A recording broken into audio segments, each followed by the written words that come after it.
औज़ुबिल्लाहिमिनश्शैतानिर्रजीम बिस्मिल्लाहिर्रहमानिर्रहीम। नाजरीन, मैं हूँ दिलनवाज फैसल और आप देख रहे हैं अदर इन्फो टीवी। उम्मीद करता हूँ तमाम अहबाब बाखैरियत होंगे और रमज़ान शरीफ की बरकतें और सादते समेट रहे होंगे।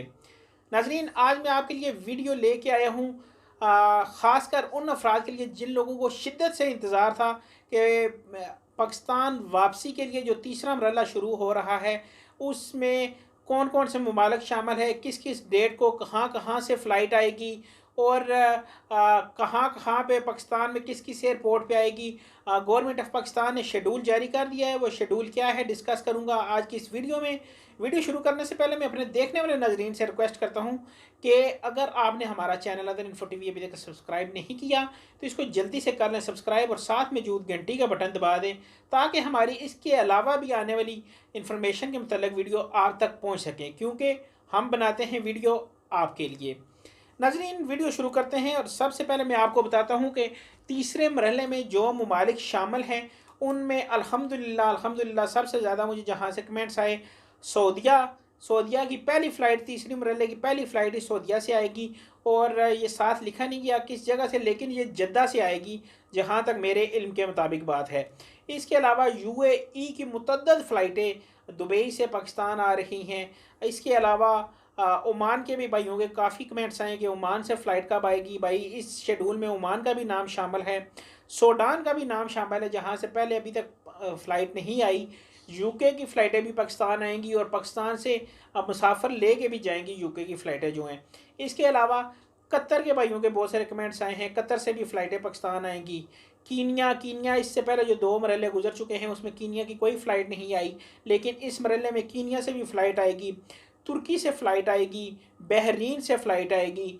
और नाजरीन, ओमान के लोगों के लिए खुशखबरी है क्योंकि पहली उनकी जो फ़्लाइट आई थी उसमें काफ़ी सारे लोगों ने मुझे कमेंट्स करके बताया था कि इसमें हमने एम्बेसी में कॉल करके पता भी किया तो उन्होंने कहा जी कोई फ़्लाइट नहीं है। किसी ने कहा वो एक मखसूस किस्म के तबके के लिए फ़्लाइट है, वो ऑलरेडी बुक हो चुकी है। लेकिन अभी मैं आपको बताने लगा हूँ सबसे पहली फ़्लाइट। नाजरीन, आपको अगर बताता चलूँ तो चलेगी सऊदिया से और यकम मई को जो 250 मुसाफिरों को लेके लाहौर एयरपोर्ट पे आएगी। इसके बाद यकम मई को ही यूएई से फ़्लाइट आएगी जो फैसलाबाद आएगी। 140 की 2 फ़्लाइटें हैं, 280 मुसाफिर लेके आएगी। इसके अलावा यकम मई को ही एक और यूएई से फ़्लाइट आएगी जो पेशावर के लिए आएगी, 250 आदमियों को लेके आएगी। इसके अलावा जो चौथी फ़्लाइट है वो भी यकम मई को ही है, वो भी यूएई से आएगी, वो मुल्तान के लिए आएगी, 250 मुसाफिरों को लेके आएगी। और पाँचवीं फ़्लाइट जो है वो ओमान से आएगी। ओमान से कराची के लिए यकम मई को 2 फ़्लाइटें हैं, 140 अफराद की, 280 अफराद को वो लेके आएगी।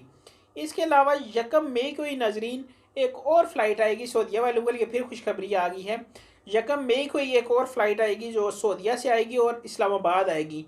अगर नहीं समझ आई तो जो सऊदीया से जो पहली फ़्लाइट आएगी वो आएगी लाहौर और जो दूसरी फ़्लाइट आएगी वो इस्लामाबाद आएगी। यकम मई को ही दोनों फ़्लाइटें हैं और ये भी 250 पैसेंजर लेके इस्लामाबाद आएगी।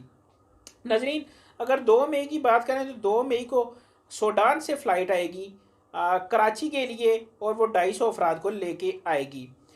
इसके अलावा 2 मई को यूके से फ़्लाइट आएगी लाहौर में 250 मुसाफिरों को लेके।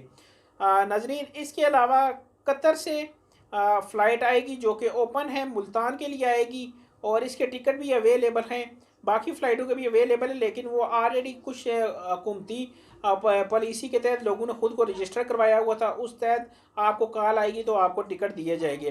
कतर से जो फ़्लाइट आएगी ये 3 मई को आएगी और 250 अफराद इसमें आएंगे मुल्तान के लिए।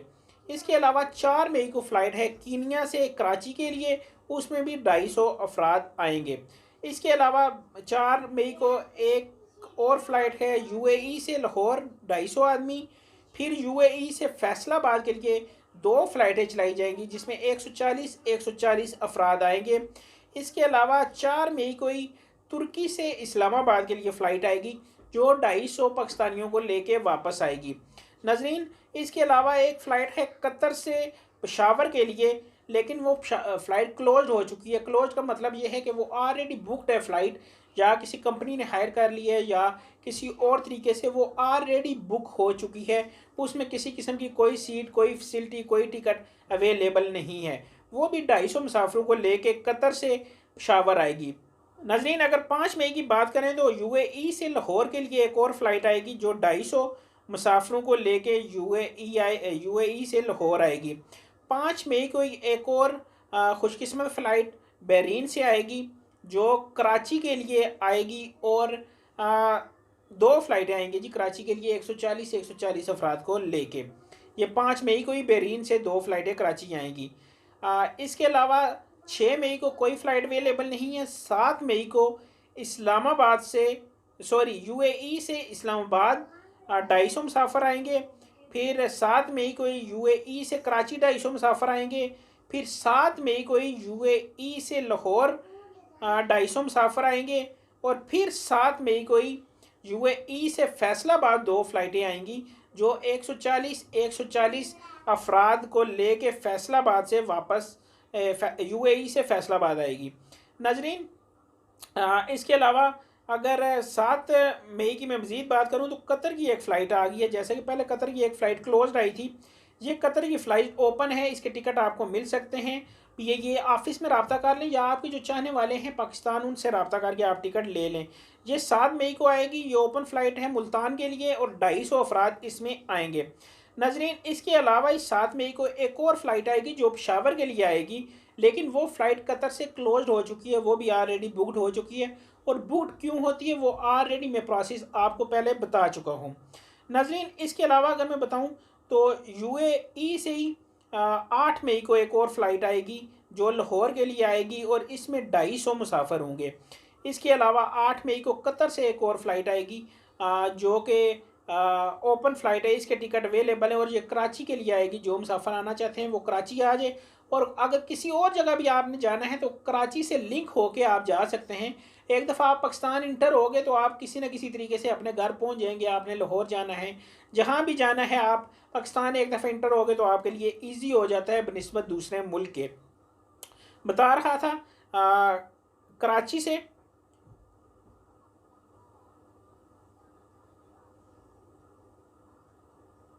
हाँ, माजरत चाहता हूँ। नाजरीन, कोयटा से पेशावर के लिए एक फ़्लाइट जो है वो क्लोज हो चुकी है। इसके अलावा कतर से ही कराची के लिए एक और फ़्लाइट आएगी जो कि 250 मुसाफिरों को लेके आएगी 9 मई को। इसके अलावा यूएई से कराची आएगी 10 मई को। ये कितने मुसाफिर, 250 मुसाफिरों को लेके आएगी। इसके अलावा यूएई से मुल्तान आएगी, ये भी 250 मुसाफिरों को लेके आएगी। इसके अलावा अगर मैं आपसे बात करूं तो यूएई से इस्लामाबाद एक फ़्लाइट आएगी, ये भी 250 मुसाफिरों को लेके आएगी। यूएई से मुल्तान आएगी, ये भी 250 मुसाफिरों को लेके आएगी। यूएई से पेशावर आएगी, ये भी 250 मुसाफिरों को लेके आएगी। फिर 10 मई को यूएई से फैसलाबाद आएंगी, दो फ़्लाइटें हैं, 140 अफराद पे मुश्तमिल होंगी। इसके अलावा जो लास्ट वन फ़्लाइट है वो यूएई से लाहौर के लिए आएगी, वो भी 10 मई को आएगी और ये भी 250 मुसाफिरों को लेके आएगी।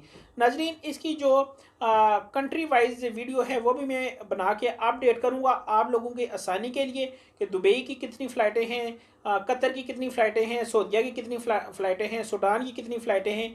जो लोग इस वीडियो से अगर अपने मुल्क की फ़्लाइट ना भी पहचान सके तो वो फ़र्दन वीडियो के हिसाब से आप पहचान जाएंगे। नाजरीन, अभी जो मसला है टिकट का, टिकट जिन ममालिक में ऑलरेडी कंपनी ने आपको बताया हुआ है कि आप किसी वेब पोर्टल के ज़रिए आप ख़ुद को रजिस्टर करें तो आपको टिकट मिलेंगे। क्योंकि पहले तो कहा जा रहा था कि सफारत खाने से आपको टिकट मिलेंगे, लेकिन इस दफ़ा सफारत खाना आपकी रहनुमाई कर सकता है, आपको टिकट नहीं देगा, क्योंकि बहुत सारी बदनज़मी पैदा हो रही थी थ्रू सफारत खाने टिकट देने में। तो इस वजह से जिन लोगों ने रजिस्टर करवाया हुआ है ख़ुद को किसी न किसी मुल्क के वेब पोर्टल पर, जैसे कि उन्हें इंस्ट्रक्शन दी गई थी अगर आप पाकिस्तान जाना चाहते हैं तो ख़ुद को रजिस्टर करवाएं। जो मोबाइल नंबर आपने उधर दिया हुआ है उसी मोबाइल नंबर पे आपको एसएमएस आएगा, उसी मोबाइल नंबर पे आपको कॉल आएगी, आपको फ़्लाइट, दिन, डेट, टाइम सब कुछ बता दिया जाएगा, किस वक्त कितने बजे आपने किस एयरपोर्ट पर जाना है। और अगर आप टिकट ईजी लेना चाहते हैं जिन ममालिक में वेब पोर्टल की सर्विस नहीं है या सफारत खाने में आप नहीं जा सकते, तो आप पाकिस्तान में अपने प्यारों से रब्ता करें और अपने प्यारों को कहें कि हमें टिकट लेके दें। तो पाकिस्तान में जो PIA के ऑफिस है वो 9 बजे से शाम 5 बजे तक खुले रहते हैं। इनका हेड ऑफिस जो रावलपिंडी में है वो भी खुला रहता है। मैं खुद 2 से 3 दिन पहले मेरे एक अजीज़ गए हैं, वहाँ से मुकम्मल रहनुमाई लेके आए थे UK के लिए। तो आप अगर जाना चाहते हैं तो पाकिस्तान में किसी को कहें अपने प्यारे को, वो आपको टिकट लेके यहाँ से भेज दे, आपको व्हाट्सअप कर दे, आपको ईमेल कर दे, तो वो भी टिकट आपके लिए करामत होगा। वो उस टिकट के ज़रिए भी आप पाकिस्तान वापस आ सकते हैं, लेकिन वो टिकट कंफर्म होना चाहिए, उसमें किसी किस्म की कुछ लर्जिश नहीं होनी चाहिए। नाज़रीन, वो आप टिकट कंफर्म कैसे कर सकते हैं? या तो आप ये कि हेल्पलाइन पे रब्ता करके आप उनसे कंफर्म कर लें कि जो फ़्लाइट है ये कंफर्म है, जो शेड्यूल है ये कंफर्म है, मेरी जो टिकट है ये कंफर्म है। अगर वो आपको कंफर्म करता है तो आप उस फ्लाइट में आ सकते हैं। नाज़रीन, और भी किसी किस्म की अगर आपको किसी परेशानी का सामना है तो मेरे इसी वीडियो के नीचे आप मुझे कमेंट्स करें। मैं कोशिश करूँगा आपके मुकम्मल जो रहनुमाई कर सकूँ जहाँ तक हो सके, क्योंकि मुझे भी पता है हम पाकिस्तान में अगर सुकून से बैठे हुए हैं तो हमारे परदेसी भाई जो दियारे गैर में ज़र मुबादला कमा के पाकिस्तान को भेजते हैं वो इस वक्त शदीद मुश्किलात में से गुजर रहे हैं। और मुझे दर्जनों के हिसाब से कमेंट्स लोगों के डेली आते हैं जो मुझे देख के मैं अफसुर्दा हो जाता हूँ। तो मैं खुद उनके लिए आवाज़ उठाना चाह रहा हूँ। तो भाई, अगर आपको किसी किस्म की समझ ना आए तो मुझे कमेंट्स करें, तो मैं आपके कमेंट्स का रिगार्ड करूँगा, आपको जहाँ तक हो सके मैं रहनुमाई करूँगा। इसके अलावा भी मेरी वीडियो के नीचे इसको शेयर भी करें ताकि जो लोग इससे और भी मुस्तफ़ीद हो सकें, वो भी फ़ायदा उठा सकें, जो मेरी वीडियो से वापस आ सकें, तो मुझे भी कुछ ना कुछ इसमें से सवाब का हिस्सा मिल जाएगा। और रमज़ान में तो वैसे भी कहते हैं कि सवाब का जो रेट है वो दुगना चुगना हो जाता है। वीडियो पसंद आई तो चैनल को सब्सक्राइब लाजमी कीजिएगा और साथ मौजूद घंटी के बटन को दबा दें ताकि हमारी नेक्स्ट आने वाली वीडियो आप तक पहुंच सकें, क्योंकि हम बनाते हैं वीडियो आपके लिए। मुझे दें इजाज़त नेक्स्ट वीडियो तक। अल्लाह हाफिज़। अल्लाह निगहबान।